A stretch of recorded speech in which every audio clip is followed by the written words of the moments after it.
Abra sua Bíblia, por favor, no livro de Atos.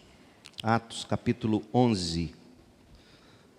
Nós vamos ler os versículos 25 a 27. Atos 11, de 25 a 27. Chamo sua atenção para este capítulo, nós vamos estudá-lo todo e vamos pensar sobre o tema a origem do nome cristão. A origem do nome cristão. Atos 11, 25 a 27. Então, Barnabé foi a Tarso procurar Saulo. Quando o encontrou, levou-o para Antioquia. Ali permaneceram com a igreja um ano inteiro, ensinando a muitas pessoas. Foi em Antioquia que os discípulos foram chamados de cristãos pela primeira vez. Foi em Antioquia que os discípulos foram chamados de cristãos pela primeira vez. O significado que hoje se dá para o adjetivo cristão é bem diferente daquele usado pelas Escrituras. Em nossos dias, qualquer um que diz acreditar em Deus e julga pertencer a uma religião denominada cristã, mesmo que não a frequente com regularidade, porque cada vez mais tem havido um número preocupante de pessoas que se dizem cristãs desigrejadas. É preocupante o que a gente vê acontecer. E mesmo que a pessoa não frequente com regularidade a igreja, tal se acha no direito de dizer que é cristão. Para muitos dos que se dizem cristãos, não importa o conteúdo da fé, o compromisso com a comunidade local, também não importa a conduta de vida que elas adotam. Aliás, alguns são tão depravados na sua forma de viver que, de maneira alguma, fazem justiça ao nome que arrogam para si quando se chamam de cristãos.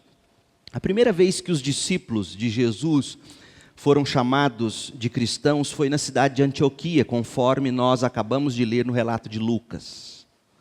O termo significa simplesmente o seguinte: aquele ou aquela que é do partido de Jesus, ou do partido de Cristo. Alguém que seja do partido de Cristo. Lembrando que o nome Cristo não é um nome em si, o nome Cristo é uma forma de tratamento. Messias significa cristão. É um título mais do que um nome. Então, Jesus o Cristo, Jesus o Messias, e por isso ele ficou sendo conhecido como Jesus Cristo. Então, ser cristão é ser alguém do partido do Messias. E provavelmente o termo foi pela primeira vez usado como forma de desdém ou de escárnio. Mas parece que os discípulos gostaram desse, entre aspas, apelido. Por exemplo, Pedro, quando ele escreve para encorajar os eleitos de Cristo que vivem dispersos como estrangeiros e como peregrinos por causa da perseguição que estavam sofrendo, olha o que Pedro diz. Abra sua Bíblia em 1 de Pedro 4, a partir do verso 14 até o verso 16. Pedro diz assim: se vocês forem insultados por causa do nome do Messias ou do nome de Cristo, abençoados serão, pois o glorioso Espírito de Deus repousa sobre vocês. Se sofrerem, porém, que não seja por matar, roubar, causar confusão ou intrometer-se em assuntos alheios, mas se sofrerem por ser cristãos, não se envergonhem. Louvem a Deus por serem chamados pelo nome de cristãos. Veja que o termo que foi usado para desdenhar, primeiramente, se tornou um distintivo de honra para a igreja primitiva.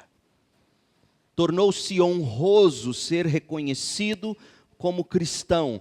Tornou-se honroso sofrer perseguições, escárnios, ataques, porque alguém identificava você como cristão. Tanto era assim, por exemplo, o historiador conhecido, do primeiro historiador da igreja, o Eusébio de Cesareia, quando ele fala de um mártir da igreja chamado Sanctus, ele relata que aos torturadores dele, quando eles o provocavam ou quando eles indagavam, quanto mais eles o batiam nele, escarneciam dele, exigindo dele justificativa e respostas, mais ele respondia dizendo o seguinte: eu sou um cristão. Portanto, gente, o nome cristão era e ainda deve ser um distintivo de honra para os discípulos de Jesus. Então, nesta manhã eu convido você para investigarmos o capítulo 11 de Atos e juntos descobrirmos como os discípulos viviam e ver o que eles faziam, que fez os moradores de Antioquia chamá-los de cristãos. Seja por estar escarnecendo deles, seja por estar reconhecendo algo de diferente neles, o fato é que quando eles observaram a forma desses homens e mulheres viverem, eles cunharam o nome cristãos. Tem 3 qualidades nos discípulos que eu quero destacar com vocês, neste capítulo. E estas qualidades juntas fizeram o mundo chamá-los de cristãos. E eu quero que você se recorde para sempre desse sermão, porque os pontos são muito fáceis. Nós veremos o seguinte: cristãos são um povo de braços abertos, boca aberta e bolso aberto. Os cristãos formam um povo de braços abertos para acolher, boca aberta para falar do Evangelho e bolso aberto para contribuir. Então, simples assim, mas profundamente impactante e revolucionário. Veja comigo, um povo de braços abertos. A primeira coisa que a gente observa sobre os discípulos de Jesus e que deve ter impressionado a população de Antioquia é que aqueles homens e mulheres eram pessoas de braços abertos para receber pessoas diferentes deles. Eles não eram fechados para outros povos, para outras raças, para outras culturas. A fé que eles proclamavam era uma fé para todos. E essa diversidade impressionava o mundo antigo. Mas a gente não pode se enganar, achando que nunca houve necessidade de alguns ajustes internos, para que aquela igreja nascente pudesse abrir os braços para receber os outros diferentes deles. Desde o início, nós já vimos semana passada, no capítulo 10, havia algumas barreiras. E a gente enxerga um pouco dessas barreiras agora na igreja em Jerusalém. Porque semana passada nós vimos no capítulo 10 de Atos que Pedro rompeu com a barreira, e Pedro foi e evangelizou e pregou para Cornélio. E olha o que acontece, Atos 11, de 1 a 3. Pedro pregou para Cornélio, Cornélio e sua família se converteram, isso no capítulo 10, e o capítulo 11 diz assim: e lembrem-se, Cornélio era o primeiro gentil convertido, o primeiro homem convertido que não era judeu. Logo chegou aos apóstolos e a outros irmãos da Judéia a notícia de que os gentios haviam recebido a palavra de Deus. Veja que a forma como Lucas e a igreja primitiva falava de alguém convertido é alguém que recebe a palavra. Então eu não sei como alguém que se diz cristão não recebe a palavra, ou não acredita na palavra, ou não crê na palavra, ou não vive a palavra, ou não dá valor à pregação da palavra, porque um cristão convertido pressupõe-se que ele recebeu a palavra. Então, chegou a notícia aos irmãos lá da Judéia e de Jerusalém, que os gentios haviam recebido a palavra de Deus, mas quando Pedro voltou a Jerusalém, Os discípulos judeus o criticaram, dizendo: você entrou na casa de gentios e até comeu com eles. Lembrem-se de que Pedro havia sido convencido pelo próprio Deus de que a fé cristã também era para outros povos, gente de outras raças, não apenas para os judeus. E a gente viu isso semana passada. Então Pedro, de boa vontade, quando ele é indagado em Jerusalém acerca de tudo que aconteceu em Atos 10, Pedro justifica suas ações. E como é que Pedro faz?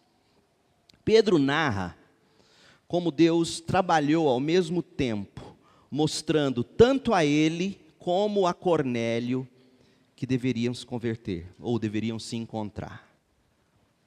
Pedro precisaria ir até Cornélio com o evangelho, e Cornélio precisaria abrir o coração para a mensagem de Pedro. E olha o verso 4 de Atos 11. Então Pedro lhes contou exatamente o que havia acontecido e disse... Gente, Pedro narra tintim por tintim os fatos. Aqui do capítulo 11, verso 5, até o verso 18, Pedro conta em detalhes tudo o que já está no capítulo 10. E por que Pedro faz isso? Pedro quer que a igreja em Jerusalém, a igreja da Judéia, os cristãos judeus, Pedro quer que eles vivenciem, como Pedro vivenciou o episódio com Cornélio. É raro na Bíblia você encontrar um episódio sendo narrado 2 vezes com tanto detalhe. Quando você encontra o mesmo episódio narrado 2 vezes com os mesmos detalhes, preste atenção, porque a Bíblia não desperdiça informações. Então, se Pedro faz isso e se Lucas faz questão de mostrar para nós, é porque ele quer que a gente entenda que o objetivo de Pedro era que aqueles judeus convertidos abrissem os olhos ao experimentarem através da história de Pedro. E olha como Pedro faz isso. Do versículo 5 ao versículo 10, Pedro fala da visão sobre a queda das barreiras étnicas. Pedro diz assim: eu estava na cidade de Jope, enquanto orava, num êxtase, tive uma visão, algo semelhante a um lençol grande, foi baixado do céu, preso pelas 4 pontas, vindo até onde eu estava. Quando olhei dentro do lençol, vi toda espécie de animais domésticos e selvagens, répteis e aves, e ouvi uma voz dizer: levante-se, Pedro, mate e coma. Eu respondi: de modo nenhum, Senhor, jamais comi coisa alguma que fosse considerada impura ou imprópria. Mas a voz do céu falou novamente: não chame de impuro o que Deus purificou. Isso aconteceu 3 vezes, antes que o lençol com tudo o que ele continha fosse recolhido ao céu. Deus está dizendo o seguinte: Pedro, não existe pessoa impura o bastante que não seja digna de ouvir o evangelho. E não existe pessoa imprópria o bastante que você não precise se apresentar a ela com o evangelho. Pedro diz: olha, Deus derrubou as barreiras entre judeus e gentios. E aí Pedro conta nos versos 11 e 12 a ordem que ele recebe para seguir os servos de Cornélio. Cornélio, lembram-se, depois da visão, ele manda seus servos irem atrás de Pedro. E o verso 11 diz: nesse momento 3 homens que haviam sido enviados de Cesareia chegaram à casa onde eu estava hospedado. O Espírito me disse que eu fosse com eles, sem nada questionar. Esses 6 irmãos me acompanharam e logo entramos na casa do homem que havia mandado nos buscar. E aí Pedro, nos versos 13 e 14, conta da ação preparatória de Deus. Diz assim, verso 13: ele nos contou como um anjo havia aparecido em sua casa, Cornélio contou isso, e dito: envie mensageiros a Jope, e mande buscar Simão, também chamado Pedro. Ele lhe dirá como você, Cornélio, e toda a sua casa podem ser salvos. E aí Pedro conta que o Espírito de Deus veio sobre Cornélio e os da sua casa. Diz o texto no verso 15, Pedro dizendo: quando comecei a falar, o Espírito Santo desceu sobre eles, como ocorreu conosco lá no princípio, em Atos 2, no dia de Pentecostes. Então me lembrei das palavras do Senhor, quando ele disse: João batizou com água, mas vocês serão batizados com o Espírito Santo. E uma vez que Deus deu a esses gentios a mesma dádiva que concedeu a nós, quando cremos no Senhor Jesus Cristo, quem era eu, Pedro, para me opor a Deus? Pedro diz: gente, Deus preparou o coração de Cornélio, Deus mostrou para mim que essas barreiras não podem existir mais. Fui levado pelo Espírito à presença do Cornélio, preguei para ele, e enquanto eu pregava, o mesmo Espírito que desceu sobre nós em Jerusalém, lá no dia de Pentecostes, desceu sobre aqueles homens. Não pode ser, nós não podemos nos opor. E aí olha o resultado, verso 18. Ao ouvirem isso, pararam de levantar objeções e começaram a louvar a Deus. Gente, aqui é o outro milagre. Aqui tem um milagre acontecendo aqui. Porque mediante o relato de Pedro, aqueles judeus cristãos, mas eles não deixavam de ser judeus, teimosos, como nós somos também.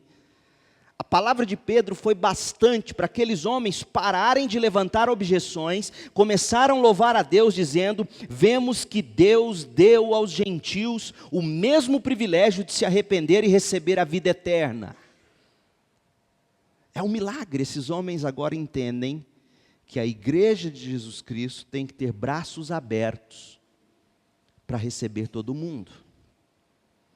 Agora, esses judeus convertidos estão no mesmo barco de Pedro, no mesmo barco de braços abertos para receberem convertidos de todos os povos, tribos, línguas e nações. Barreiras estão derrubadas, e o que eles fazem? Porque veja só, gente, uma coisa é você entender que Deus derrubou as barreiras, uma coisa é você admitir que o Espírito de Deus também desce sobre gentios. Outra coisa é você estender a mão para o gentio. Outra coisa é você abraçar o gentio. E aí a gente como que fica na expectativa, como que essa igreja em Jerusalém vai agir? É impressionante. Olha o que acontece no verso 22, do mesmo capítulo. Quando a igreja de Jerusalém, essa igreja para quem Pedro deu testemunho, essa igreja que acabou de entender que o Espírito também desce sobre os gentios, quando a igreja de Jerusalém soube do que havia acontecido, e o que havia acontecido? O grande número de conversões em Antioquia, dos versos 19 a 21. Porque enquanto Pedro estava dando testemunho da conversão de Cornélio, a partir do verso 19 até o 21, a gente lê que os que se espalhavam pelas cidades dos gentios iam pregando o evangelho e pessoas iam se convertendo. Então, quando a igreja de Jerusalém soube que um grande número de conversões havia acontecido em Antioquia, o que eles fazem? Eles enviam Barnabé a Antioquia. Ao chegar ali e ver essa grande demonstração da graça de Deus, Barnabé se alegrou muito e incentivou os irmãos a permanecerem fiéis ao Senhor. Barnabé era um homem bom, cheio do Espírito Santo e de fé, e uma grande multidão se converteu ao Senhor. Então Barnabé foi até Tarso procurar Saulo. Quando o encontrou, levou-o para Antioquia, e ali permaneceram com a igreja um ano inteiro, ensinando a muitas pessoas. Foi em Antioquia que os discípulos foram chamados de cristãos pela primeira vez. Gente, observe comigo o seguinte: algumas atitudes de quem realmente tem braços abertos para acolher as pessoas. Uma coisa é a gente dizer que a gente acredita que Deus salva qualquer um, como a igreja de Jerusalém estava dizendo, como a gente diz. Outra coisa é a gente abrir os braços. O que significou para a igreja de Jerusalém abrir os braços para acolher? Em primeiro lugar, como já vimos, crer que Deus também salva quem é diferente da gente. Deus também salva tatuados. Deus também salva gente cheia de piercing no corpo. Deus também salva roqueiros. Deus também salva homossexuais que abandonam o pecado. Deus também salva linguarudo. Deus também salva pecadores diferentes de nós. Agora, que mais? Uma igreja de braços abertos, ela oferece o que ela tem de melhor para abençoar os outros. Você viu no texto, no verso 22? A igreja não enviou um apóstolo, mas a igreja enviou o melhor pastor que eles tinham, Barnabé. O melhor pastor que eles tinham. A igreja, para receber, deu o melhor dela. Gente, imagina, preparar pastores naquele contexto. Teria sido muito mais fácil para aquela igreja enviar um apóstolo que já estava pronto. Mas quando você tira um do seu meio, você tira aquele que você viu que está dando certo, aquele primeiro fruto, aquele primeiro consagrado, aquele primeiro discipulado, treinado, eles separam aquele homem e dizem: olha, você, Barnabé, precisa ir para lá. Vamos abraçar esses irmãos novos crentes de Antioquia. A outra coisa que uma pessoa e uma igreja de braços abertos precisa fazer. Você notou o que Lucas conta para nós sobre a atitude de Barnabé quando ele chegou lá na cidade? Verso 23. Ao chegar em Antioquia, qual foi a primeira coisa que Barnabé viu? A demonstração da graça de Deus. Esse homem não foi lá para ficar vendo picuinhas. Esse homem não foi lá para dizer: está vendo? Pedro falou que esse povo converteu, mas olha aqui, ó, esse cabeludo ainda, não cortou o cabelo ainda. Você tem que cortar o cabelo para batizar. Você tem que... Não, o que ele viu? O que espantou? O que ficou admirando ele? Ele olha e diz: olha, a graça de Deus salvou esses homens, como isso é possível? Deus é bom demais. Ele ficou alegre. Como nós precisamos aprender isso, meu povo, a nos alegrar com a graça de Deus, salvando gente tão esquisita, porque não diga para mim que aqueles antioquienses eram tão normais assim aos olhos de judeu. Para começo de conversa, aqueles antioquienses sentavam à mesa, pegavam um pernilzão de porco e... Imagina o judeu,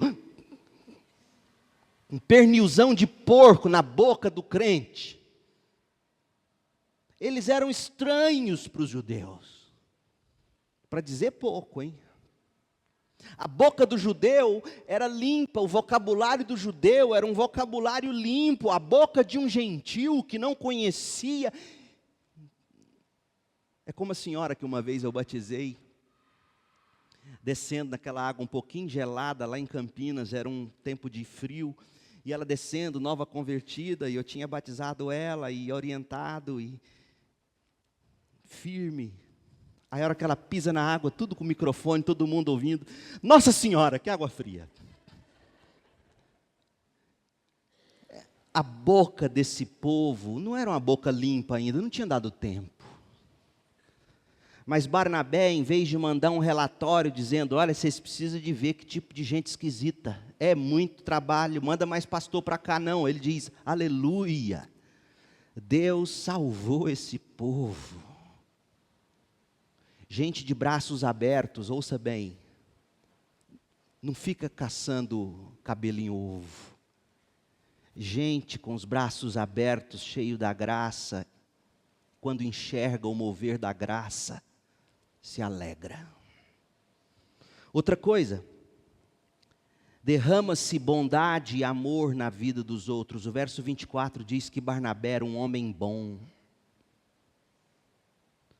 Alguém cheio do Espírito Santo é alguém que tem que ser bom. Se você fala em línguas, se você tem dom de cura, mas se você não é bom, desculpa, tem nada de espírito nisso. Tem que ser gente boa, tem que ser gente agradável, gente acessível, gente com quem os outros gostam de estar perto de você. Você quer fazer um teste? Quer saber se é gente boa? Observa se crianças beiram você. Criança tem um faro. Não faz como eu faço, não. Uma vez, lá em São Francisco, na Califórnia, visitando a igreja do Magal, num grupo pequeno, estava sentado uma árvore de Natal, e eu sentado do lado da árvore, e uma menininha foi passando assim, ela passou, esbarrou, tadinha, e derrubou a bola, e caiu a bola, quebrou, e eu falei, fui eu não, foi ela, achando que estava brincando com ela. Menina, essa mulher começou a chorar. A mãe não sabia que eu era o pastor, olhou para mim com a cara ruim. Gente boa não faz assim. Como eu aprendi. Então, pessoas de braços abertos são pessoas que se oferecem, dão o que têm de melhor. Pessoas que enxergam a graça de Deus e se alegram. Pessoas que se derramam em bondade na vida dos outros. Outra coisa, divide-se o trabalho com outras pessoas, mesmo que as pessoas são melhores. Você viu o que Barnabé fez no verso 25? Ele mandou buscar Saulo, ele foi buscar Saulo. Quem era Saulo? O apóstolo Paulo. Esse homem Barnabé, quando ele chega em Antioquia, ele era o cara, ele estava em evidência, mas ele olhou e viu tanto trabalho, ele falou, eu preciso de alguém bom comigo. Se eu não tiver alguém bom comigo, eu não vou trabalhar. E aqui fica uma grande lição, pastor nenhum faz qualquer coisa sozinho. Nunca. Eu acredito em ministério colegiado, eu acredito em corpo de pastores. Um pastor sozinho não faz tudo. Eu posso ser bom numa coisa e não tão bom noutra, e quando você junta pessoas diferentes, você tem o melhor. E Barnabé manda buscar alguém, e é interessante que Barnabé manda buscar alguém tão bom, tão bom, tão bom, que era melhor do que ele, e ele não tem ciúme disso. Porque ele entende a medida da fé e do dom de Deus derramado sobre cada um. Gente de braços abertos é gente que quando vê a dificuldade, sabe que ela é maior do que você dá conta de fazer, corre e traz mais gente. Vem cá, me ajuda aqui. E por último, verso 26. Gente de braços abertos é gente que gasta tempo com as outras pessoas. Gente, sinceramente, nós batistas somos excelentes, ou fomos, não sei como estamos, em evangelização, mas péssimos em discipulado. Tão péssimos que recentemente nossa Junta Missionária Nacional tem redescoberto o valor do discipulado, porque o trabalho de uma igreja não termina no momento em que a gente batiza alguém. Paulo e Barnabé ficam, diz o texto no verso 26, um ano inteiro ensinando a muitas pessoas. É discipulado, é um a um, é cuidado. Os cristãos, nós, crentes, os membros da Segunda Igreja Batista em Goiânia, precisamos ser conhecidos como um povo de braços abertos, para acolher pessoas diferentes, para cuidar, para discipular, um povo disposto a dar o melhor do que tem, um povo disposto a ser exemplo. Nós não podemos ser como foi uma determinada igreja na Inglaterra. Eu estava lendo essa semana sobre Gandhi, Mahatma Gandhi, ouviu falar dele? E eu li que na autobiografia que ele escreveu, ele conta de um tempo em que ele viveu na Inglaterra, e ele, lendo os evangelhos, Gandhi pensou, eu vou ser cristão. Porque ele leu os evangelhos e viu a forma como Jesus abraçava e cuidava, ele disse, eu vou ser cristão. O cristianismo vai ser a resposta para tanta divisão na Índia, tantas castas diferentes brigando entre si. Eu vou ser cristão. Aí diz que num domingo ele acordou e disse: eu vou para uma igreja. Aí ele conta que quando ele chegou na porta da igreja, um dos introdutores encarregados, naquele tempo introdutores não entregava apenas os boletins, os introdutores pegavam você e colocavam você no lugar, como às vezes a gente faz aqui. Você arruma um lugar para alguém e a pessoa senta. Alguns restaurantes é assim, você chega, mesmo que tenha mesa vazia, você tem que esperar alguém vir até você, essa pessoa pega você e te põe na mesa, não é assim? Então, ele chegou e esperou que um desses introdutores levasse ele a um assento. Óbvio que Gandhi estava vestido como um hindu, ele era hindu. O introdutor olha para ele e fala assim: por que você não procura uns hinduístas aqui em Londres para você? Gandhi virou as costas e saiu dizendo para si mesmo: se os cristãos também fazem assim, se tem diferença de casta no meio dos cristãos, eu posso muito bem permanecer como um hindu. E nunca mais pisou numa igreja evangélica. Irmãos, existe um pequeno poema escrito por Edwin Marcan, que bem expressa a realidade de algumas castas que se denominam cristãs. Ouça: alguns desenham um círculo que deixa outros de fora. Status e posição é tudo pelo que se implora. Mas Cristo, em amor, com todos se importa.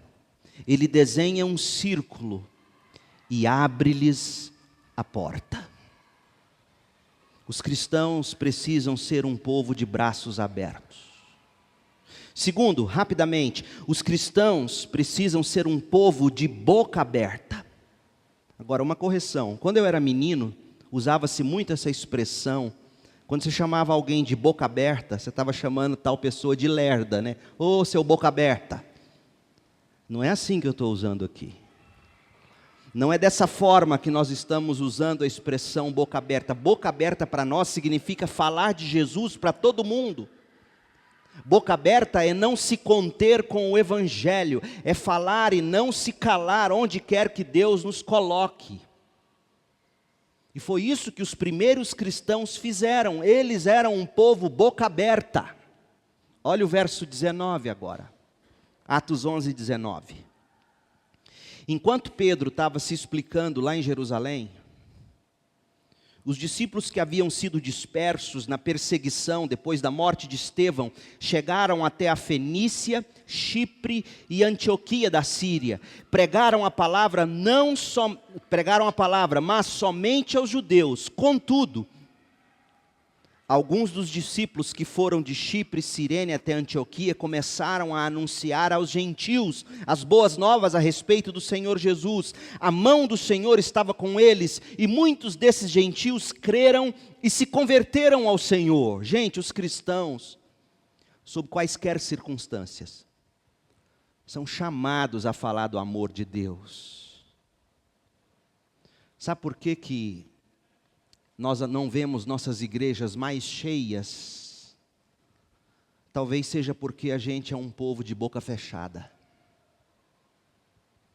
Nós não falamos tanto da graça de Deus. Não falamos com posturas, não falamos com palavras. Precisamos ser um povo, onde quer que Deus nos mande, onde quer que Deus nos envie, um povo que anuncia a boa notícia do Evangelho. Certa feita, Paulo estava em Corinto, tomado pelo medo, como muitas vezes. Por que muitas vezes a gente não fala? Por que muitas vezes a gente não abre a boca para falar? Porque tantas vezes nós temos medo de ser ridicularizado, de ser criticado, de ser visto como chato. Paulo estava com medo não de ser criticado, Paulo estava com medo de ser morto, o que é muito pior. E Atos 18, 9 diz que certa noite, o Senhor falou a Paulo numa visão: não tenha medo, Continue a falar, não se cale, eu estou com você, ninguém o atacará, nem lhe fará mal, porque muita gente nesta cidade me pertence. Então Paulo ficou ali 1 ano e meio, ensinando a palavra de Deus, abrindo a boca, ensinando. Nós precisamos ser assim. Na empresa onde você trabalha, você tem acesso que eu não tenho e ninguém mais tem.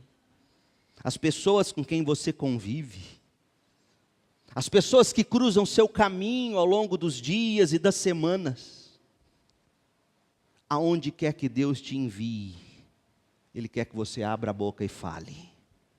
Timóteo entendeu isso, Timóteo aprendeu isso de Paulo, e Timóteo ouviu Paulo dizer assim, 2 Timóteo 4, verso 1, eu lhe digo solenemente, na presença de Deus e de Cristo Jesus, que um dia julgará os vivos e os mortos, quando vier para estabelecer seu reino. Timóteo, lembre-se, diante de Deus, pregue a palavra, abra a boca, esteja preparado, quer a ocasião seja favorável, quer não, corrija, repreenda e encoraje com paciência e bom ensino.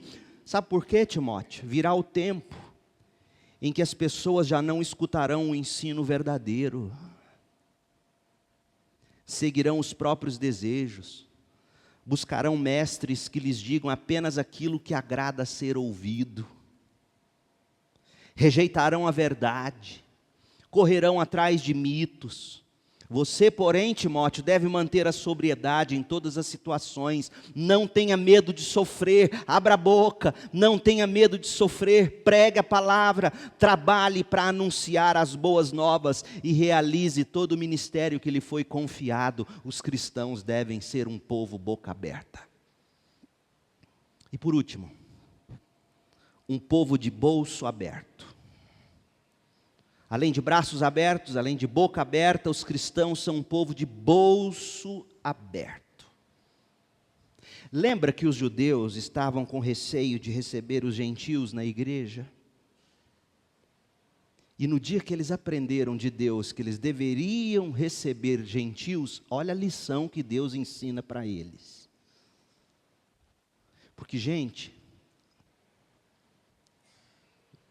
muitas vezes Deus quer nos abençoar através de pessoas que a gente despreza. Olha o verso 27 de Atos 11. Durante esse tempo, alguns profetas viajaram de Jerusalém até Antioquia. Um deles, chamado Ágabo, pôs-se em pé numa das reuniões e predisse pelo Espírito que uma grande fome viria sobre todo o mundo romano. Isso se cumpriu durante o reinado de Cláudio.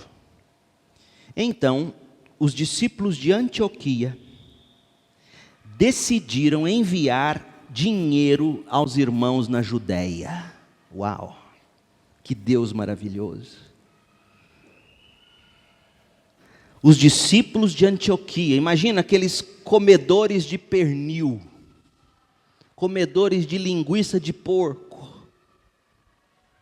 mandando dinheiro para os crentes da Judéia, passando necessidade, cada um de acordo com suas possibilidades. Foi o que fizeram, enviando as doações aos presbíteros por meio de Barnabé e Saulo. Oh, meu povo, que coisa linda, um povo de bolso aberto. Veja que Ágabo, com discernimento divino, ele faz um diagnóstico: vai haver fome. A profecia não foi para assustar, mas para mobilizar.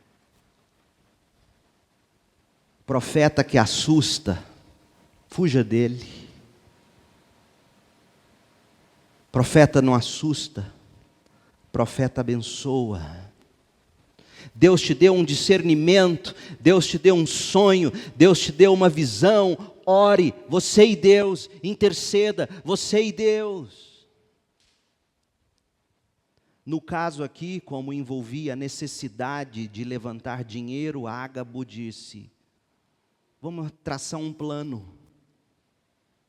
Os discípulos, por sua vez, abriram o bolso, ofertaram com amor aos seus novos irmãos. Os filhos na fé estão mandando dinheiro para os seus pais rabugentos, por assim dizer. Os filhos na fé estão mandando oferta para os pais que no início quiseram dizer, não é filho nosso não. Coisa linda.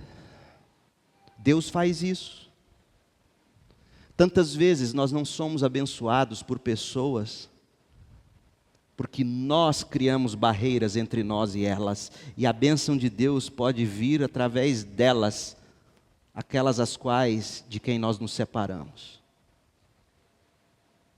É triste, mas é verdade. Então, nossos braços abertos servem para acolher o pecador, para expandir a obra de Deus. Quanto mais abertos os braços, mais expansiva a obra vai se tornando. E quando eu abro a boca para falar do Evangelho, eu consolido a obra. Porque não basta acolher, eu preciso falar. Não basta fazer boas ações, eu tenho que pregar o Evangelho. Não existe salvação só com seu exemplo de vida. Tem aquele ditado que fala assim, prega o Evangelho de tal forma que se for necessário, use palavras. Isso é conversa, não se prega o Evangelho sem palavras. Porém, quem abre a boca tem que ter antes aberto os braços, acolhido, posturas, boa gente. Lembra de Barnabé? Mas acolheu, falou, abriu os lábios, então os braços abertos expandem a obra, a boca aberta consolida a obra e os bolsos abertos. Quando você abre o bolso, sustenta. Sabe o que bolsos abertos indicam? Bolsos abertos autenticam a obra. É prova de amor. Ama de verdade quem dá. Quem põe a mão no bolso.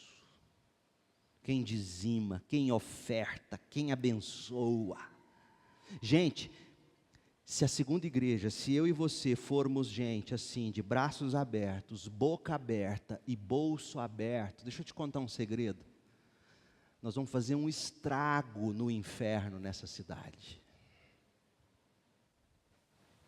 Um estrago.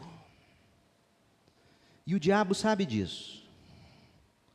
Tanto sabe que ele vive fazendo de nós, individualmente e coletivamente, um povo de braço cruzado, olhando assim de rabo de olho, será mesmo? Já viu? Fuja de crente assim. Queira um crente assim. Não interessa se quem te abraçar vai te meter um canivete na cintura. Fizeram isso com Jesus. Abraça. O amor lança fora o medo. Abraça, acolha, fale, abra a boca, põe a mão no bolso, ajude, abençoe. Então a pergunta é, você é assim? Seus braços são abertos? Sua boca é aberta? Seu bolso é aberto? E nossa igreja? Nossa igreja é assim? Nós somos um povo de braços abertos.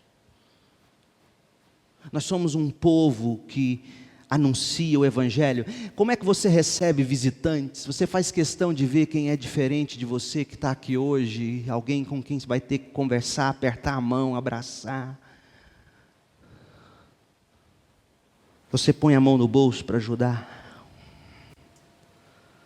Façamos justiça ao nome que a gente carrega. Nós somos cristãos, e cristão tem que ser de braço aberto, boca aberta e bolso aberto. Feche os olhos e ore comigo. Ó Deus, em nome de Jesus, faça de nós esse povo, faça de nós essa gente de braços abertos, gente de boca aberta, gente de bolsos abertos, para a glória de Jesus e para a salvação daqueles que precisam de nós. É no nome de Jesus que oramos, meu Pai. Amém. Deus abençoe você com graça e paz e até a noite para mais um tempo juntos.